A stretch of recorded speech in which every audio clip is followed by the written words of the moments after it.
আসসালামু আলাইকুম। আজকে অনেক ইজি ওয়েতে মোরগ পোলাও রান্নাটা দেখাবো। আমি এভাবেই রান্না করি। প্রথমে চিকেনটা সুন্দর করে ধুয়ে নিয়েছি, ভিনেগার আর লবণ দিয়ে কিছুক্ষণ ভিজিয়ে রেখেছিলাম। তারপর আমি কেটে নিচ্ছি মাঝখান দিয়ে যেন ভালো করে মশলাগুলো যায়। এভাবে আমি সবগুলো চিকেনই সুন্দর করে মাঝখান দিয়ে কেটে নিয়েছি। তারপর আবার একটু ভিনেগার দিলাম, একটু টেস্টিং সল্ট দিলাম, তারপর একটু ফুড কালারও দিয়েছি। দিয়ে সুন্দর করে আমি এটা মেখে নেব। মেখে কিছু সময়ের জন্য রেস্টে রেখে দেবো। যত সময় বেশিক্ষণ এটা মেরিনেট করে রাখা হবে এটা অত ভালো হবে, ভেতরে মশলাটা যাবে। তারপর আমি ফ্রাই প্যানে তেল গরম করে নিয়েছি। তারপর আস্তে আস্তে এক একটা চিকেন ভেজে নেব। সবগুলি চিকেন একটা একটা করে আমি দিয়ে দেব। দিয়ে দেওয়ার পরে আমি এটা একটু ঢেকে দেবো, আর নয়তো তেল ছিটে আসবে। ঢেকে দিয়ে আমি তারপর এটাকে যখন নাকি ঢাকনা থেকে আমি তুলবো, একটা একটা করে আমি উল্টে নেব। খুব ভেতরে যে সেদ্ধ হয়ে যেতে হবে এমন কিছু না, জাস্ট হালকা একটু ভাজা হলেই হবে। তারপর আমি একটু উল্টে পাল্টে ভালো করে ভেজে নিয়েছি। ভেজে নেওয়ার পরে আমি আবার একটু ঢেকে দিয়েছি, কারণ আমার মনে হলো আরেকটু হলে ভালো হবে। তারপর ভেজে নিলাম। ভেজে আস্তে আস্তে তুলে নিয়েছি আমি চিকেনগুলো তুলে নেওয়ার পরে আমি আগে রোস্টটা রান্না করব। রোস্টটা রান্না করে তারপরে আমি পোলাওটা রান্না করে পোলাওয়ের উপরে আমি রোস্টটা দিয়ে দেবো। মোরগ পোলাও অ্যাকচুয়ালি এইভাবেই রান্না করে। তো আমি যে চিকেনটা ভেজেছি ওই তেলের মধ্যেই তেজপাতা, এলাচ, দারচিনি, একটা স্টার মশলা, এগুলো আমি দিয়ে দেবো। আমি না অ্যাকচুয়ালি পরিমাণ ওইভাবে ইয়ে করি না, মানে হচ্ছে আমার মনে হয় যে এটার মধ্যে এতটুকু লাগবে, রান্না করতে করতে ওইভাবে ইয়ে হয়ে গেছে, ওইভাবেই করি। তারপর পেঁয়াজ কুচি দিয়ে দিব, লবণ দিয়ে দিব, তারপর চিনিও দিয়ে দিব। চিনি তো মাস্ট দিতেই হয়, কারণ চিনি খাবারের স্বাদ বাড়ায়। তার জন্য আমি একটু কোনোরকম ভেজে নেব। খুব বেশি ব্রাউনিশ টাইপ হতে হবে ব্যাপারটা এমন না, কারণ এর মধ্যে আরও অনেকগুলি মশলা যাবে। আস্তে আস্তে আমি এই মশলাগুলি দিব। আর আমি বেশিরভাগ মশলাই পেস্ট করে নিয়েছি।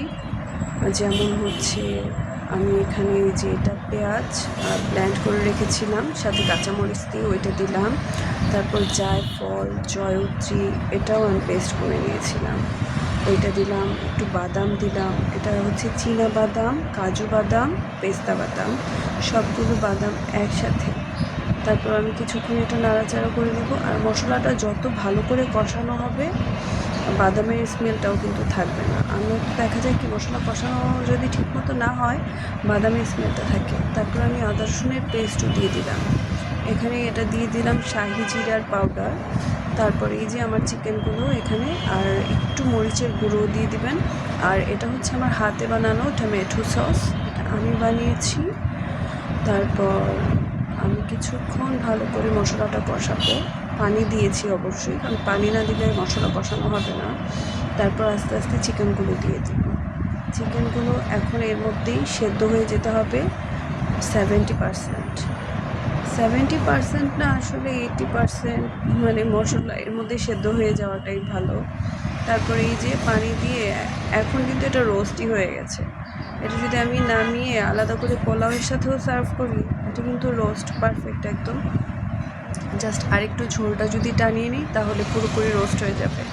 যাই হোক, আমি এখানে চালটা ধুয়ে চালনির মধ্যে আমি রেখে দিয়েছিলাম কিছুক্ষণ পানি ঝরানোর জন্য। তারপর আমার রোস্টটা যখন হয়ে গেছে আমি তুলে নিয়েছি। আর ওই মশলাটার মধ্যেই আমি চালগুলো দিয়ে দিব। মশলাটার মধ্যে যে পানিটা আছে আর একটু পানিটা কমবে, তখন আমি চালটা দিয়ে দিব। তারপর চালটা দেওয়ার পরে কিছুক্ষণ নাড়াচাড়া করব। আর এই পানির যেই পরিমাণটা, আসলে পানির পরিমাণটা না আমি নিজেও ওইভাবে মেপে করতে পারি না। আমি পানিটা দিই হচ্ছে যেমন আমার আঙ্গুলে 3 গিট পরিমাণ। তারপর আমি একটু পাউডার দুধও দিয়ে দিয়েছি, পানি দিয়ে দিয়েছি, কাঁচামরিচ দিয়েছি। যখন নাকি দেখবো যে পানি টেনে গেছে, চালটা প্রায় হয়ে এসেছে, দমে দেওয়ার আগে আমি উপরে চিকেনটা দিয়ে দেবো। চিকেনটা দিয়ে এর মধ্যেই আমি আবার একটু সুন্দর করে নাড়াচাড়া করে চিকেনটা মাঝামাঝি দিয়ে দিব, চালটা উপরে দিয়ে দেবো। অনেক ইজি না? কারণ আমার কাছে মনে হয় কি এই রান্নাগুলি অনেক বেশি ইজি, ভাত তরকারি ডাল রান্না করার চেয়ে খুব সহজভাবেই হয়ে যায়। আমি প্রিফার করি অ্যাকচুয়ালি এইসব রান্নাই। আর আমি প্রথমে একটু পেঁয়াজ বেরেস্তা করে রেখেছিলাম, পেঁয়াজের বেরেস্তাটাও দিয়ে দিলাম। তারপরে এখন আবার ঘিও দিয়েছি, কারণ ঘি তো এইসব খাবারে মাছ দিতেই হবে। মানে এগুলো একটু শাহি টাইপের খাবার, আর শাহি খাবার মানেই হচ্ছে এটা অনেক রিচ হইতে হবে। ঘি, তারপরে দুধ, বাদাম যত হবে মানে এটার টেস্টটা ততই বেশি হবে। যাই হোক, আর মোরগ পোলাওয়ের মধ্যে কেওড়া জল টল তো কিছু দিতে হয় না, কারণ বিরিয়ানিতে দিতে হয়। কারণ এটার মধ্যে যদি আমি কেওড়া জলও দিয়ে দিই, গোলাপ জল দিয়ে দিই, তাহলে সেম বিরিয়ানির মতোই টেস্টটা চলে আসবে। যাই হোক, আমার রান্নাটা অলমোস্ট হয়ে গেছে। দেখেন কেমন হয়েছে, খেতে কিন্তু খুবই মজা, আর করতেও কিন্তু তেমন কোনো কষ্ট নাই, খুব তাড়াতাড়ি করেই হয়ে যায়। আর অন্যান্য যেমন আমরা সচরাচর আলাদা আলাদা করে যখন রান্না করি, যেমন গরুর মাংস রান্না করি, মুরগির মাংস রান্না করি, ভাত রান্না করি, ডাল সবজি, এগুলি করতে আরও বেশি ঝামেলা হয়। কিন্তু এটা রান্না করা খুব ইজি। যখন দেখবেন যে কিছু রান্নাবান্না করতে তেমন ভালো লাগতেছে না, কী খাবো তখন তাড়াহুড়া করে এটা করে ফেলবেন।